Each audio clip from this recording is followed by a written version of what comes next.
ورحمة الله وبركاته.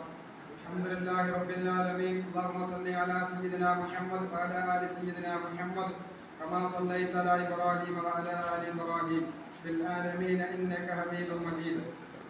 സാധാരണക്കാർക്ക് കിട്ടേണ്ട അവകാശങ്ങൾ ഒരിക്കലും നിഷേധിച്ചു പോകരുത്. സാധാരണ മനുഷ്യന്മാർക്ക് മറ്റ് ജീവികൾക്കും കിട്ടേണ്ട ആനുകൂല്യങ്ങൾ ഒരിക്കലും തടഞ്ഞു പോകരുത്.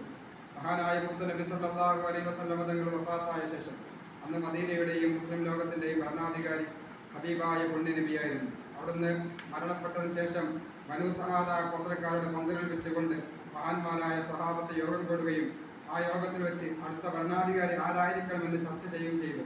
മഹാനായ അമീറുൽ മുഅ്മിനീൻ സയ്യിദിന ഉമർ ഇബ്നുൽ ഖത്താബ് റളിയല്ലാഹു അൻഹു മഹാനായ സിദ്ദീഖുൽ അക്ബർ തങ്ങളെ ബൈഅത്ത് ചെയ്തു.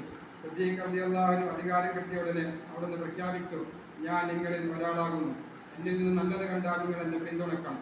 എന്നിൽ നിന്ന് അരുതായ്മകൾ കണ്ടാൽ, നിങ്ങൾക്ക് പറ്റാത്തത് കണ്ടാൽ, ഈ നാട്ടിന് പറ്റാത്തത് കണ്ടാൽ നിങ്ങൾ എതിർക്കണമെന്ന് മഹാനായ സിദ്ദീഖ് റളിയല്ലാഹു അൻഹു പറയുകയും സിദ്ദീഖ് റളിയല്ലാഹു അൻഹുവിനെ എല്ലാവരും ബൈഅത്ത് ചെയ്ത് മഹാനായ സിദ്ദീഖുൽ അക്ബർ റളിയല്ലാഹു അൻഹു മുസ്തനബി സല്ലല്ലാഹു അലൈഹി വസല്ലം തങ്ങൾ വഫാത്തായതിനു ശേഷം അധികാരം ഏറ്റെടുക്കുകയും സാധാരണ മനുഷ്യർക്ക് വേണ്ട അവകാശങ്ങൾ വകവെച്ചു കൊടുക്കുകയും ചെയ്തു.